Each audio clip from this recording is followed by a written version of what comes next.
Previously on the Osrynn Tales Live D&D.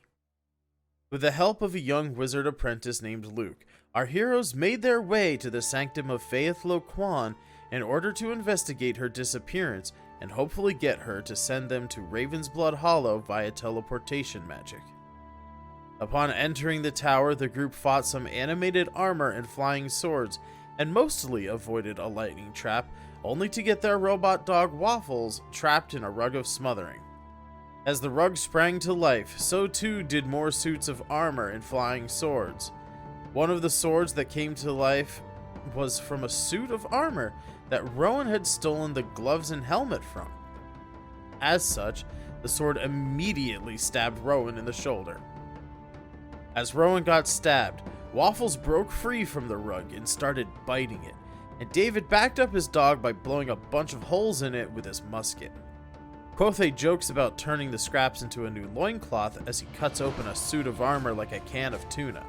He even collects a few shreds of the loincloth after the battle.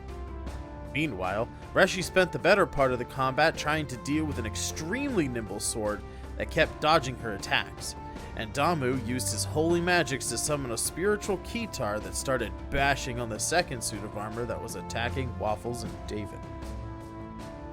During the fracas, Luke saw through Rowan's disguised self-spell and questioned if he knew the half-elf from somewhere, which only provoked Rowan to hurl a giant wheel of cheese at the young boy's head, rendering the poor lad unconscious.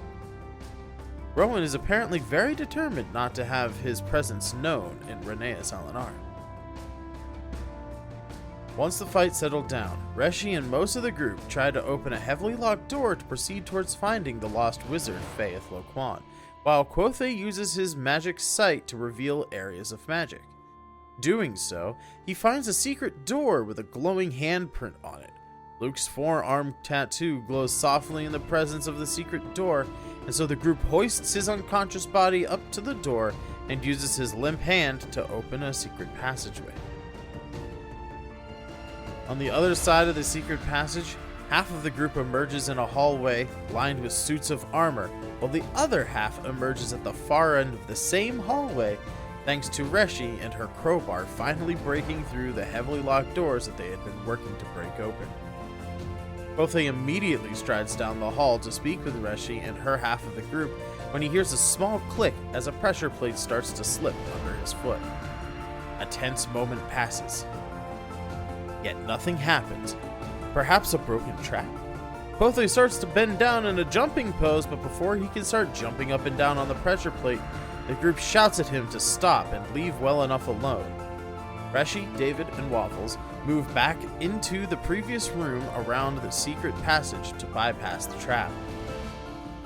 At the end of the Hall of Armor, they find, yet again, more locked doors, and with Luke still unconscious from cheese-related bludgeoning, Reshi once again puts her crowbar to use and pries the doors open. Once beyond this final set of doors, the group saw many pools of liquid arcane energy and a rainbow-colored barrier on the northern wall. This barrier blocked a long hallway, and at the end of which they could see Faith Lo Quan trapped in a lightning cage.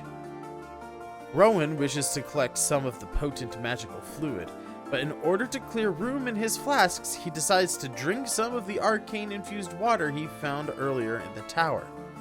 Chugging 3 bottles of this water infuses his body with an overload of magic, causing a wild surge of arcane energy to overtake his body. Unfortunately for Rowan, the arcane polymorphed him into a frog. Damu scoops up the frog and places it in his belt pouch, and then, continuing his friend's desired task, he dips Rowan's bottle into the pools of arcane energy. Disturbing the pools of energy summons 4 lightning mephits from within the liquid, who proceed in breathing lightning on the group and trying to scratch out their eyes. Luke, who had finally woken up, was immediately knocked unconscious again by a mephit's electrocuting breath attack. Damu heals the boy, while Reshi, Quothe, and David kill the mephits.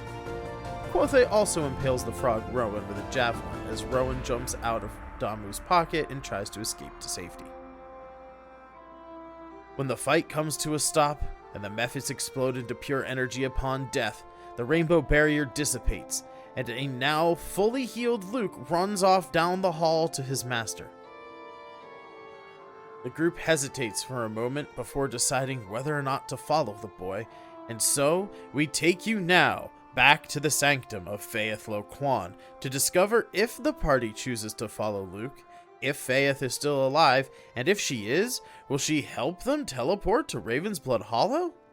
Find out now on episode 15 of the Osrynn Tales Live D&D.